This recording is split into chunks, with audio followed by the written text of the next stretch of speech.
अस्सलाम वालेकुम एवरीवन, मैं इल्मा हसन। तो आज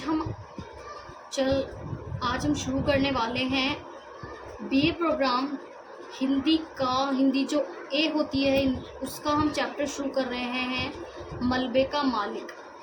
तो ये चैप्टर किसने लिखा है और क्या क्या इसमें टॉपिक को कवर किया गया है, ये किस तरह की स्टोरी है और क्या क्या इसमें हमें बताया गया है, ये सारी बातें आज हम इस जो है वीडियो में देखने वाले हैं। तो चलिए फिर शुरुआत कर लेते हैं। तो सबसे पहले हम देख लेते हैं मलबे का मालिक। हमें दिख रहा है, मतलब सबसे पहले हम जान लेते हैं कि मलबे का क्या मतलब होता है। मलबे हम समझते हैं कि जब कोई घर जो टूट जाता है, बिखर जाता है, तो जो उसका सारा मटेरियल होता है हम उसको मलबा कहते हैं। तो ये बस उसी की जो बात कर रहे हैं यहाँ पर। और हम देख रहे हैं कि मतलब घर के मालिक होते हैं, मकान दुकान के, ये मलबे का मालिक क्या है। तो ये अलग ही एकदम यूनिक सा एक इन्होंने टाइटल दिया हुआ है इसको। तो चलिए देख लेते हैं इसमें क्या स्टोरी इसके पीछे दी गई है। सबसे पहले हम देख लेते हैं कि इसके रचयिता यानी कि जो इसके राइटर हैं, किसने इसको लिखा है। जो वो है मोहन राकेश के द्वारा ये लिखी गई है। और ये किस वक्त की, किस टाइम की जो स्टोरी बता रहे हैं, जब बंटवारा हुआ था हिंदुस्तान और पाकिस्तान के बीच में, उस टाइम की ये स्टोरी बता रहे हैं कि किस तरह जो लोगों ने स्ट्रगल किया था और क्या क्या चीज़ें उन्होंने जो है फेस की थी। ये सारी चीज़ें आज इसमें कवर की गई हैं। और यहाँ पे एक व्यक्ति की स्टोरी को जो है पूरी तरह दिखाया गया है कि आखिर उसने किस तरह से जो है इस सारे माहौल में अपने आप को जो है उस माहौल में अपने आप को देखा है, या मैं कहूँ कि जिया है। तो चलिए फिर शुरुआत कर लेते हैं। सबसे पहले 1949 में जब बंटवारा हुआ तो हिंदुस्तान पाकिस्तान को अलग कर दिया गया था। और वहीं हमारे जो लीड एक रोल रखते हैं, जिसको मेन कैरेक्टर हम कहते हैं, अब्दुल गनी मियाँ, जो कि अमृतसर में रहते थे भारत में। जब वो भारत में थे तब वो अमृतसर एक जगह थी, उस जगह पर रहते थे। और फिर हिंदुस्तान और पाकिस्तान का बंटवारा हो गया और इसी वजह से उन्हें हिंदुस्तान छोड़कर पाकिस्तान शिफ्ट होना पड़ा, जाना पड़ा। सभी को पता है कि जब बंटवारा हुआ था तो हम सबको इधर उधर जाना पड़ा था, लड़ाई झगड़े बहुत ज़्यादा फैल गए थे, हिंदू मुस्लिम हो गई थी। तो इसलिए उन्हें वो जगह छोड़कर जानी पड़ी थी। और वो जिस जगह गए थे वो जगह पाकिस्तान में लाहौर इलाका था, मतलब लाहौर में वो जाकर फिर रहने लगे। और जो अब्दुल गनी मियाँ थे, उनका एक बेटा था चिरागुद्दीन, और चिरागुद्दीन की शादी हो चुकी थी, जिसकी 2 बेटियाँ थीं।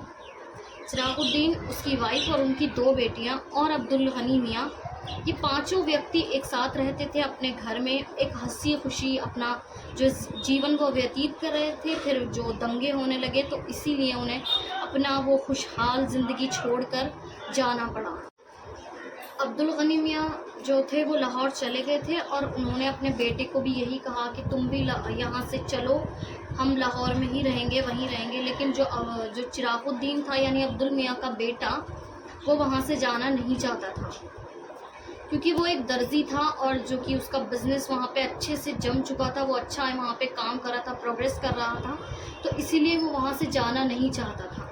इसीलिए उसने अपने पिताजी को क्या किया, मना कर दिया कि हम यहाँ पे ठीक हैं, हमने अभी अपना घर बनाया है। उन्होंने अपना नया घर बनाया था जिसे छोड़कर वो जाना नहीं चाहता था। और उसका बिज़नेस भी वहाँ पर अच्छा चल रहा था, तो इसलिए उसने इनकार कर दिया। और इनकार करने की उसने क्या वजह बताई कि जिस जगह पर हम रहते हैं, वहाँ के जो लोग हैं वो हम बचपन से यहीं रहते आए हैं, ये सब हमारे अपने लोग हैं, ऐसी कोई बात नहीं है। अभी ये सांप्रदायिक दंगे हो रहे हैं, लेकिन कुछ वक्त बाद ये क्या हो जाएंगे, ख़त्म हो जाएंगे और हमारे ये अपने लोग हमें कुछ नहीं कहेंगे, हमें यहाँ से छोड़कर जाना नहीं पड़ेगा, हम यहीं रह लेंगे। लेकिन अब्दुल गनी मियाँ को क्योंकि पता था कि ऐसा नहीं होगा, तो वो वहाँ से चले गए और लाहौर में जाकर उन्होंने अपनी जो है ज़िंदगी दोबारा से शुरू कर दी। लेकिन उनका बेटा वो वहीं रह गया। और कुछ वक्त बाद फिर क्या हुआ, अब्दुल गनी मियाँ को ये पता चला कि जो उनका बेटा है, उसकी बीवी है और उसके जो 2 लड़कियाँ हैं, उन्हें मार दिया गया है। तो ये सुनकर वो बहुत दुखी हुआ, लेकिन वो कुछ कर नहीं सकता था, वो वहाँ से आ नहीं सकता था वापस, क्योंकि इतना आसान नहीं होता कहीं से एकदम से आना। तो इसीलिए वो वहाँ से नहीं आ सका। तो फिर कुछ वक्त उसको लगा वापस आने में, क्योंकि उसने अब ठान लिया था कि मैं अपना घर वहाँ जाकर जो है हिंदुस्तान देखूँगा कि मेरे घर में मतलब क्या हुआ, कैसा है मेरा घर, है भी कि नहीं, ख़त्म हो गया या क्या है। तो जब हम कहीं रहते हैं अपनी चीज़ों से हमें बहुत प्यार हो जाता है, तो हमें एक मतलब उसके लिए ना एक जिज्ञासा मन में होती है। तो यही एक जिज्ञासा उनके भी मन में थी और बस वो अपना घर, अपना मोहल्ला, अपना इलाका देखना चाहते थे। तो बस यही सोच कर वो उन्होंने ठान ली थी और उन्होंने एक जो एक रीज़न दिया था, क्योंकि बिना किसी वजह के या किसी ऐसे ही आप आ नहीं सकते, तो उन्होंने एक बहाना ले लिया था कि मैं हॉकी मैच देखने के लिए जाऊंगा और मैं वहाँ पे हॉकी मैच देखने जाऊंगा। लेकिन असल में जो वजह थी, जो रीज़न था उसके पीछे, वो सिर्फ अपना घर देखना, अपना इलाका देखना, अपनी जगह को देखना चाहते थे। वो इसीलिए वहाँ पर आए थे। तो वो वहाँ पर आ गए और जी वहाँ आकर उन्होंने देखा, वो अपनी जगह पर जिस जगह वो रहते थे वो वहाँ से उस सबको देख रहे थे। जब हम कहीं रहते हैं और उस जगह पर दोबारा वापस आते हैं कुछ साल बाद, तो हमें भी ना पुरानी चीज़ें याद आ रही होती हैं कि यहाँ पे पहले ये था, अब ऐसा है, पहले ऐसा था, पहले ये था, पहले लोग ऐसे रहते थे, अब ऐसे। तो ये सारी चीज़ें वो बार बार रिपीट कर रहे थे, याद कर रहे थे कि हाँ पहले जब यहाँ हम रहते थे तो बड़ी बड़ी कोठियाँ थी, बड़ी बड़ी बिल्डिंग्स थे, अब वो सब वहाँ पर नहीं था। अब वो बिल्कुल बदल चुका था। एक तो क्योंकि 7.5 साल हो चुके थे इस बात को, और साथ ही साथ बंटवारा भी हुआ था। तो बंटवारे में वैसे ही सारी चीज़ें जो है बिल्कुल ही उलट गई थी, पलट गई थी एकदम।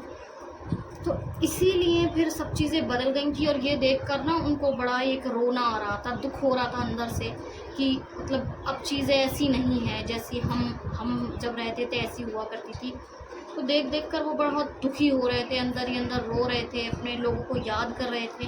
और जो वो दुख का वो एक जो फीलिंग थी, जिसको हम जो बुक में उसको तब्बती के नाम से जो कहा गया है कि उनको जो क्या हो रहा था, तभी उनको हो रही थी, यानी कि उनकी जो रोंगटे खड़े हो रहे थे, ये सारी चीज़ें उनको फील हो रही थी उस जगह को देखकर दुख में। तो उसके बाद उन्होंने वो खड़े रहे काफ़ी देर, उस सबको देखते रहे बस। फिर थोड़ी ही देर बाद एक बच्चा उनके पास आया जो कि मनोरी नाम का एक लड़का था। वो आया और चाबी हिलाते हुए अपनी उंगली पर इस तरह चाबियाँ हिलाते हैं, ऐसे वो चाबी हिलाते हुए अब्दुल गनी मियाँ के पास आया और उसने बच्चे ने पूछा कि मियाँ आप यहाँ क्यों खड़े हो। तो बच्चा उन्हें नहीं पहचानता था, क्योंकि अभी वक्त को बहुत, उनके 7.5 साल हो गए थे और वो तब तक बहुत छोटा था, तो इसलिए उसने नहीं पहचाना। लेकिन अब्दुल गनी मियाँ जो कि बड़े थे, उन्होंने उससे पहचान लिया कि ये तो मनोरी है।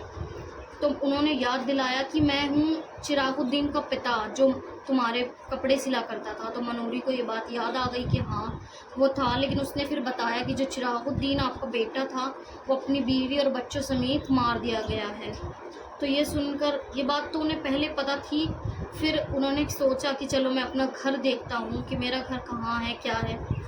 फिर वो अपने घर की तरफ चल दिए, जहाँ उनका घर था वो उस तरफ चल दिए और घर देखा उन्होंने कि वो पूरा जो है कि उनका घर वो अब घर नहीं रहा था, वो पूरा तहस नहस हो गया था, वो मलबा बन चुका था।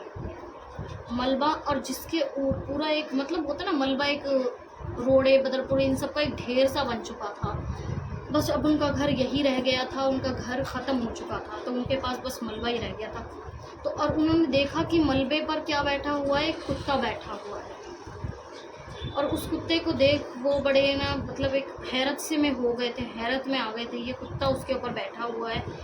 उसे एक रखा पहलवान नामी एक व्यक्ति था वहाँ पर, जो कि अब्दुल गनी का पड़ोसी ही था। तो अब्दुल गनी उनको जानते थे, रखा पहलवान को, काफ़ी अच्छे वो दोनों आपस में मित्र रहे थे। जब हम किसी के साथ रहते हैं तो उसके साथ हमारा एक अच्छा सा रिलेशन भी बन जाता है, एक दोस्ती हो जाती। तो वही दोस्ती और वही रिलेशन उन दोनों के बीच था। तो रखा पहलवान ने उस कुत्ते को हटाने की कोशिश की, लेकिन कुत्ता जो था वो उन पर ही भौंका और उन्हें डरा कर वहाँ से भगा दिया। वो कुत्ता नहीं हटा। तो फिर उन्होंने देखा कि एक कौवा है जो उसके ऊपर मंडरा रहा है। मतलब ऐसी कुछ चीज़ों का उन्होंने इसमें जिक्र किया है कि कुछ चीज़ें, कुछ जो है चीज़ें हैं जो उसकी उस मलबे की अब मालिक बनी हुई हैं। कौन मलबे का मालिक है ये तो नहीं पता उनको, लेकिन ये देख रहे थे कि वो कि अब ये कौवा है जो इस मलबे के ऊपर मंडराए जा रहा है, घूमे जा रहा है। तो क्या ये इसका मालिक है, या फिर ये उन्होंने देखा कि एक केंचुआ भी था वहाँ पे। जब कहीं पे गंदगी होती है, कूड़ा कबाड़ा पड़ा रहता है, तो इस तरह की चीज़ें पैदा हो जाती हैं। तो वहाँ पे क्या हो गया था, केंचुआ पैदा हो गए थे, जो कि एक केंचुआ था उस मलबे में घुसा जा रहा था, वो उस मलबे के अंदर जा रहा था। तो वो ये देख रहे थे कि हर चीज़ को ना एक घर की ज़रूरत होती है। इंसानों को घर की ज़रूरत तो होती है, साथ ही साथ और अदर चीज़ें जो हमारे साथ जो जीवन व्यतीत कर रही हैं, जीवन व्यतीत करने के लिए सभी चीज़ों को घर की ज़रूरत है। तो इसीलिए वो कुत्ता उसे अपना घर समझ रहा था, वो कौवा उसे अपना घर समझ रहा था, और साथ ही साथ वो केंचुआ भी उसे अपना ही घर समझ रहा था। और फिर ये सब देखकर उन्होंने जो है सोचा कि चलिए मैं अपने दोस्त, अपने मित्र, जो मेरा पड़ोसी है, जो मेरा रक्षक था, चलिए मैं उससे मिल लेता हूँ और जो है उससे बात कर लेता हूँ। जो कि हमारे कौन थे, वो रखा पहलवान। रखा पहलवान से वो मिले और उन्होंने अपना मतलब सारा मामला उनको बताया कि मेरे बेटे को मार दिया गया है और पता नहीं ऐसा किसने किया। और फिर उन्होंने उसको ऐसा सारी स्टोरी बताई, जबकि वो सब किसने किया था, रखा पहलवान ने ही उनके बेटे को मारा था। लेकिन ना तो ये बात वो जानते थे कि रखा पहलवान ही, जो जिसे मैं अपना रक्षक समझ रहा हूँ, वो ही मेरा भक्षक है। उसी ने मेरे बेटे की जान ली है और उसी ने मेरे घर को यूँ तहस नहस किया है। ये सारा कुछ जो हुआ है, मेरे घर का जो मलबा बना हुआ है आज, ये सब कुछ इस रखा पहलवान ने ही किया है, ये उन्हें नहीं पता था। तो वो बस अपनी सारी बातें उससे डिस्कस कर रहे थे, बता रहे थे कि ये सारा हुआ है। और साथ ही साथ वो उसको क्या कह रहे थे कि जो ऊपर वाला है, अल्लाह ताला जो है, वो सबकी जो उन पर रहम करे, और साथ ही साथ जिसने मेरे बेटे को, बहू को, बच्चों को मारा है, उसको भी क्या दे, नेकी दे, उसे भी अच्छा इंसान बना दे। तो वो ये देखकर जो रखा पहलवान था, उसके ऊपर जैसे पानी गिर गया था, एक होता ना शर्मिंदा हो जाता है, शैमले से गिल्ट फील कर रहा था वो अपने अंदर की क्योंकि जब हम कोई गलती करते हैं और हमें दूसरा सामने वाला इंसान उस पर भी दुआएं देता है, तो हमें बहुत ही ज़्यादा उस पर शर्मिंदगी होती है। तो ऐसे ही रखा पहलवान को शर्मिंदगी हो रही थी कि ये मतलब मैंने ही इसके बेटे और बहू की, बच्चों की, सबकी जान ली है, इसका घर पूरा तबाह कर दिया है, और बावजूद उसके ये मुझे बददुआ नहीं दे रहा, कोई बुरी बात नहीं कह रहा, ये मुझे ही क्या कर रहा है, दुआएं दे रहा है, और सही एक मतलब नेकी मिलने की ये मुझ पर रहम ही खा रहा है एक तरीके से। उसने उस पर रहम किया, लेकिन रखा पहलवान को उस पर रहम नहीं आया, और उसने उसके पूरे घर को जो है तहस नहस कर दिया। तो यहाँ पे हमें यही बताया गया है पूरे चैप्टर में कि उस दौरान में जो हमारे रक्षक थे ना, वही हमारे भक्षक बन गए थे। जिनको हमने इतना ट्रस्ट करते थे, जिनके साथ रहते थे, उठते बैठते थे, वही लोग अब हमारी जान पर लेने पर तुल गए थे। वही लोग हमारे लिए जो है मुसीबत बन गए थे हमारे लिए। तो यही सारी चीज़ें उन्होंने डिस्कस की हैं, और उम्मीद करती हूँ कि आपको ये जो मैंने जो भी चीज़ें आप बताई हैं चैप्टर के हवाले से, आपको समझ में आई होंगी। और अगर अभी भी आपको कोई डाउट है, कोई चीज़ आपका कॉन्सेप्ट क्लियर नहीं हुआ है, तो आप कमेंट सेक्शन में मुझे जो है अपना सवाल बता सकते हैं, पूछ सकते हैं मुझसे, कुछ भी आपको पूछना हो तो। और आगे अदर वीडियोस के लिए आप मुझे कमेंट सेक्शन में ज़रूर बताएं कि आपको किस टॉपिक पर वीडियो चाहिए। तो फिर मिलते हैं हम आपसे नेक्स्ट वीडियो में, तब तक के लिए अल्लाह हाफ़िज़।